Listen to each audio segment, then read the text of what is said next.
Hey Fins fans, how's everyone feeling? I'm still riding the high from that wild win in Madrid. Honestly feels like I just stepped off the Bernabeu field after high-fiving Tua. But while we're celebrating back-to-back wins and a 4-7 turnaround, some big news just dropped that's got the entire league looking straight toward Miami. NFL insiders are calling our open GM position the premier job on the market. A rare chance to lead a franchise with elite facilities, strong draft resources, and a core that's already competitive. This comes just weeks after Chris Grier and the team mutually parted ways. After a tough 2-7 start, the reset felt inevitable, and now the spotlight is on what comes next. Let's break down why this opening is such a big deal, because whoever takes this job could be the one who finally turns our long playoff drought into something special. Drop your dream GM candidate in the comments. Who do you want running the show at Hard Rock?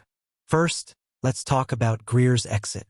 It landed like a surprise blitz on October 31st, right before the trade deadline. After nearly a decade as GM and 25 years in the organization, the lack of playoff success became impossible to ignore. No postseason wins since 2000, constant second-place AFC East finishes, and a 2-7 skid that had fans flying "Fire Grier" banners over the stadium. It was officially a mutual split, but reports say owner Stephen Ross made the call to spark a real change. Grier had his hits, drafting Tua, trading for Hill, landing Waddle, but the inconsistency and missed opportunities added up. How are you feeling about it all? Bittersweet, relieved, or somewhere in between? Here's where things get interesting.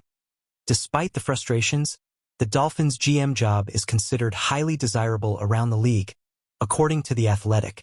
Why? Because Miami isn't a mess. It's a team with the foundation already in place. We're 4-7 but coming off 2 straight wins, including that gritty overtime victory in Madrid in front of 78,000 fans. The roster has talent, the coach is creative, and the infrastructure is top tier. And with no other GM roles open around the league, Miami has the full attention of every top candidate. Now let's talk about why our setup is such a draw. The Dolphins earned the #1 overall ranking in last year's NFLPA report card. Players praised everything: family support, coaching, training staff, nutrition, facilities, travel, and Ross was graded as one of the league's best owners. The environment here is stable, modern, and player-first. That's a huge reason top executives see Miami as a place where they can win quickly. Imagine walking into a job where you're not rebuilding a disaster, you're refining a contender. And there's more. Miami has 5 picks in the top 100 of the 2026 draft, including a projected number 11 overall, plus picks at 43, 75, 78, and 95. That's a rare amount of capital for a team that isn't bottoming out. Cap space is tight at just over $5 million for 2026, but that's manageable for a skilled GM who can restructure, extend, and flip pieces strategically. With a young offensive core built around Tua, Hill, Waddle, and a chain, the right moves could elevate this team fast. What would you do with that number 11 pick? Strengthen the edge, bolster the O-line, or look ahead at quarterback? Let's talk possibilities. Of course, stepping into this role also means stepping into the shadow of Chris Grier's long run. He spent decades in scouting and personnel roles before taking over as GM in 2016. There were bright moments, including playoff appearances and some outstanding draft steals, but sustained success always just slipped away. With fans frustrated and the playoff drought still looming, Ross decided the moment for change had come. For now, Champ Kelly steps in as interim GM. He's experienced, respected, and steady, and sources say he's not planning any drastic moves. No fire sale, no panic trades, just evaluating and stabilizing while the team prepares for its GM search.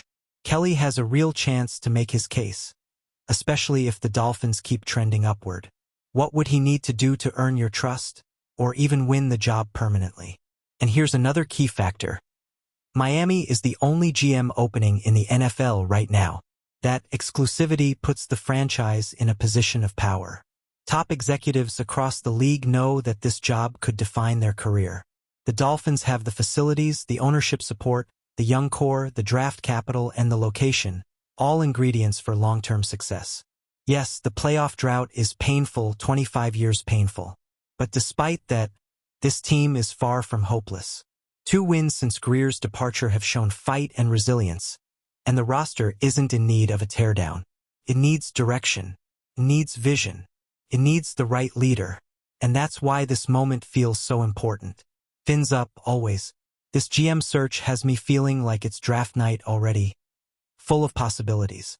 If this breakdown got you thinking, hit like, share it with the Dolphins family, and drop your top GM candidates below.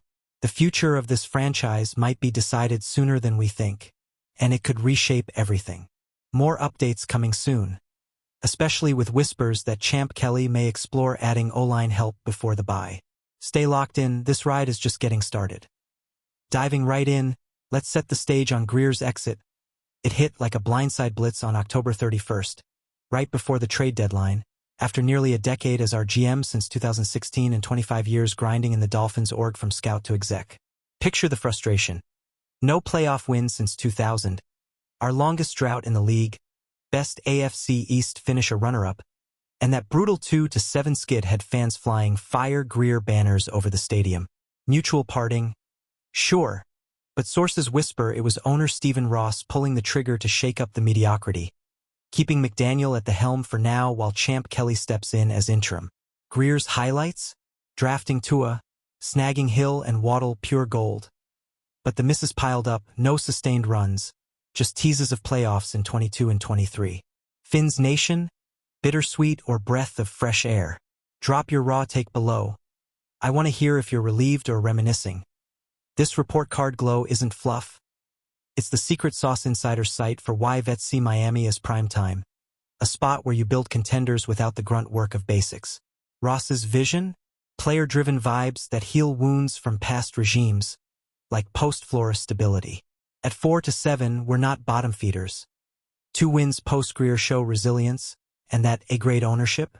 It means trust, resources, no meddling, or just win. Dolphins news like this fires me up. We're positioned, not broken. But hold tight because the draft and cap war chest next. That's the treasure map drawing him in. His tenure? Roller coaster, 5 winning seasons, 3 postseasons, but consistency MIA, East rivals feasting. From scouting roots to exec throne, Greer poured heart, building blocks we love, Tua at number 5, chef's kiss. Yet the big dance eluded. Post-Ravens dud, Ross activated escape hatch. Per SI, smart timing for reset.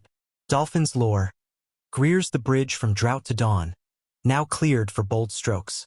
But as we honor the past, the interim era with Kelly, that's the suspense building our bridge to boss status.